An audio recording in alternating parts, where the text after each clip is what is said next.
শ্রী শ্রী ঠাকুর গীতা সম্বন্ধে কি বলেছেন? গীতা তত্ত্বে শ্রীরামকৃষ্ণ শ্রী হরিশ্চন্দ্র সিংহ।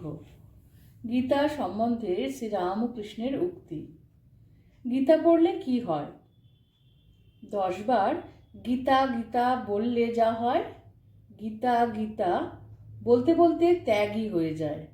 সংসারে কামিনী কাঞ্চনে আসক্তি যায় ত্যাগ হয়ে গেছে, যে ঈশ্বরেতে 16 আনা ভক্তি দিতে পেরেছে, সেই গীতার মর্ম বুঝবে। গীতা সব বইটা পড়বার দরকার নেই, ত্যাগী ত্যাগী বলতে পারলেই হলো। ডাক্তার, ত্যাগী বলতে গেলে এটির জফলা আনতে হয়। মণি, তা জফলা না আনলে হয়? নবদ্বীপ গোস্বামী ঠাকুরকে বলেছিলেন। ঠাকুর পেনেটিতে মহোৎসব দেখতে গিয়েছিলেন, সেখানে নবদ্বীপ গোস্বামীকে এই গীতার কথা বলেছিলেন।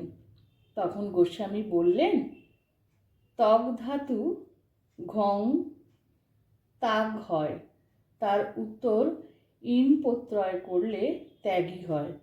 ত্যাগী ও তাগী এক মানে। গীতা সমস্ত না পড়লেও হয়। 10 বার গীতা গীতা বললে যা হয় তাই গীতার সার, অর্থাৎ ত্যাগী। গীতার এই শিক্ষা, হে জীব, সব ত্যাগ করে ভগবানকে লাভ করার চেষ্টা করো। সাধুই হোক সংসারেই হোক, মন থেকে সব আসক্তি ত্যাগ করতে হয়।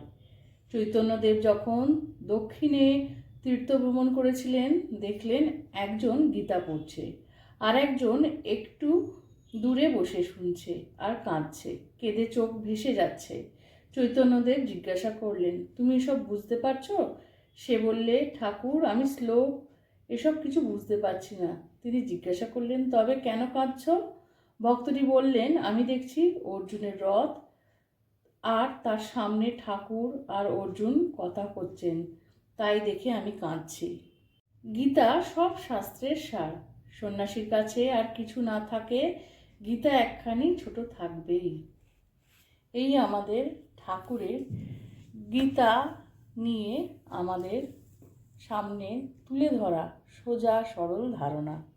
আমাদের তো ঠাকুর ভীষণই সহজ সরল জিনিসই ভালোবাসতেন, আর আমাদের জন্য যে কোনো জিনিস আরও সরলভাবে বলে দিয়ে গেছেন, যাতে এই কলিযুগে এসেও আমরা যে কোনো জিনিসের ভেতরে থাকা আসল মানেটা বুঝতে পারি এবং নিজেরাও সেই দিকে জীবনটাকে চালিত করতে পারি।